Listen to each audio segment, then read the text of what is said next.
താലൂക്ക് തലത്തിൽ ഇൻസ്പെക്ടർ ഓഫീസുകൾ, assistant controller ഓഫീസുകൾ, ജില്ലാ തലത്തിൽ ഡെപ്യൂട്ടി കൺട്രോളർ ഓഫീസുകളും പ്രവർത്തിക്കുന്നു സാർ. ഞാനിത് ടേബിൾ ചെയ്യാം sir. Thank you. Shrimati C K Asha. Sir, അളവ് തൂക്ക ഉപകരണങ്ങൾ ലീഗൽ മെട്രോളജി വകുപ്പ് പരിശോധിച്ച് അതിന് കൃത്യത ഉറപ്പുവരുത്തിയതിനു ശേഷം സീൽ ചെയ്ത് അവർക്ക് തിരിച്ചു നൽകിയതിനു ശേഷം അവയിൽ കൃത്രിമം നടക്കാറുണ്ടോ?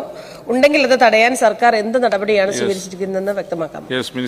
സർ, അളവ് തൂക്ക ഉപകരണങ്ങളിലെ കൃത്രിമം തടയുന്നതിനായി വ്യാപാര സ്ഥാപനങ്ങളിൽ മിന്നൽ പരിശോധന നടത്താറുണ്ട്. എല്ലാ വർഷവും ത്രാസിൻ്റെ കൃത്യത ഉറപ്പുവരുത്തി ലെഡ് ആൻഡ് വയർ ഉപയോഗിച്ച് മുദ്ര ചെയ്യുകയാണ് ഇപ്പോൾ ചെയ്തു വരുന്നത്.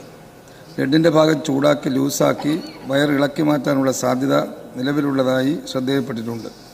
ഇത് തടയുന്നതിനായി പുതിയ സ്പെഷ്യൽ ടാഗ് ഉപയോഗിച്ചുകൊണ്ടുള്ള സീലിംഗ് നടപ്പാക്കാനാണ് ഉദ്ദേശിക്കുന്നത്. പോളികാർബൺ മെറ്റീരിയൽ കൊണ്ട് നിർമ്മിച്ചിരിക്കുന്ന ഈ സ്പെഷ്യൽ സീൽ ഇളക്കി മാറ്റാൻ ശ്രമിച്ചാൽ പൊട്ടിപ്പോകാനിടയുണ്ട്. ഇത് സീൽ ടാമ്പർ ചെയ്യുന്നത് തടയുന്നു. ആദ്യഘട്ടത്തിൽ 3 താലൂക്കുകളിൽ സ്പെഷ്യൽ ടാഗ് ഉപയോഗിച്ചുകൊണ്ടുള്ള സീലിംഗ് നടപ്പാക്കാനാണ് തീരുമാനിച്ചിട്ടുള്ളത്. Second question. സാർ, അളവിലും ഗുണമേന്മയിലും വളരെ വലിയ തട്ടിപ്പ് നടക്കുന്ന ഒരു കേന്ദ്രമാണ് ഈ പെട്രോൾ പമ്പുകൾ. പെട്രോൾ പമ്പുകളിലെ വെട്ടിപ്പ് തടയുന്നതിന് എന്തൊക്കെ നടപടികളാണ് ലീഗൽ മെട്രോളജി വകുപ്പ് സ്വീകരിച്ചിട്ടുള്ളതെന്ന് വ്യക്തമാക്കാം. Sir, thermometer calibration unit, water meter calibration unit, flowmeter calibration unit, petroleum ഉൽപ്പന്നങ്ങൾ പമ്പിങ്ങിലെ കൃത്യത ഉറപ്പുവരുത്തുന്നതിന് എന്നിവ പ്രവർത്തനം ആരംഭിച്ചത് ഈ സർക്കാരിൻ്റെ കാലയളവിലാണെന്നുള്ള കാര്യം ഈ സഭയെ ഞാൻ അറിയിക്കുകയാണ് സർ. പെട്രോൾ ഡീസൽ പമ്പുകളിൽ OTP സംവിധാനത്തിലൂടെയാണ് കാലിബ്രേഷൻ നടത്തുന്നത്. കൃത്യത ഉറപ്പാക്കിയ പമ്പുകൾ ഉദ്യോഗസ്ഥരുടെയും കമ്പനി പ്രതിനിധികളുടെയും സാന്നിധ്യത്തിൽ ബന്ധപ്പെട്ട ഓയിൽ കമ്പനിയുടെ OTP എൻ്റർ ചെയ്യുന്നതിന് ശേഷമേ സീൽ ചെയ്യാൻ കഴിയൂ.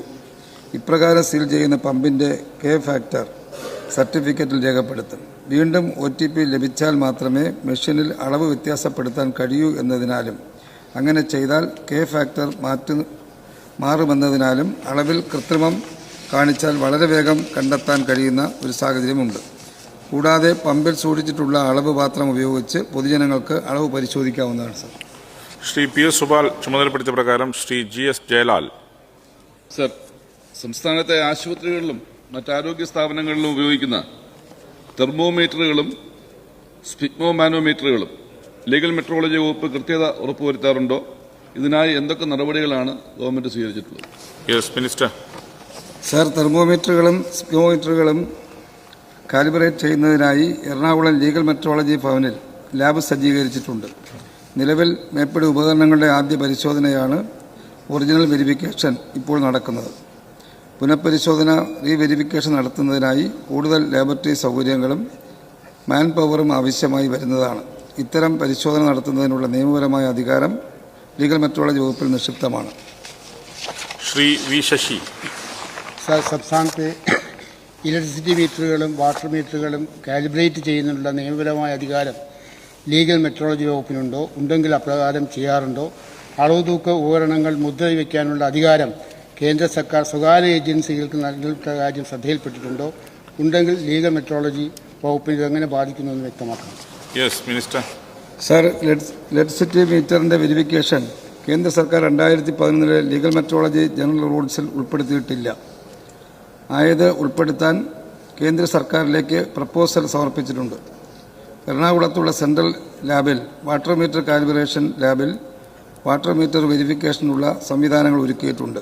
എന്നാൽ പരിശോധന വ്യാപകമാക്കുന്നതിന് കൂടുതൽ ലാബ് സൗകര്യങ്ങളും മാൻ പവറും ആവശ്യമാണ്. 2009 ലീഗൽ മെട്രോളജി ആക്ട് സെക്ഷൻ 24 പ്രകാരം government approved test centre licence എടുക്കുന്ന സ്വകാര്യ സ്ഥാപനങ്ങൾക്ക് അളവ് തൂക്ക ഉപകരണങ്ങൾ വെരിഫിക്കേഷൻ നടത്താനുള്ള അധികാരം കേന്ദ്ര സർക്കാർ നൽകിയിട്ടുണ്ട്. എന്നാൽ ഇത്തരം സ്ഥാപനങ്ങൾ സംസ്ഥാനത്ത് പ്രവർത്തിക്കുന്നതായി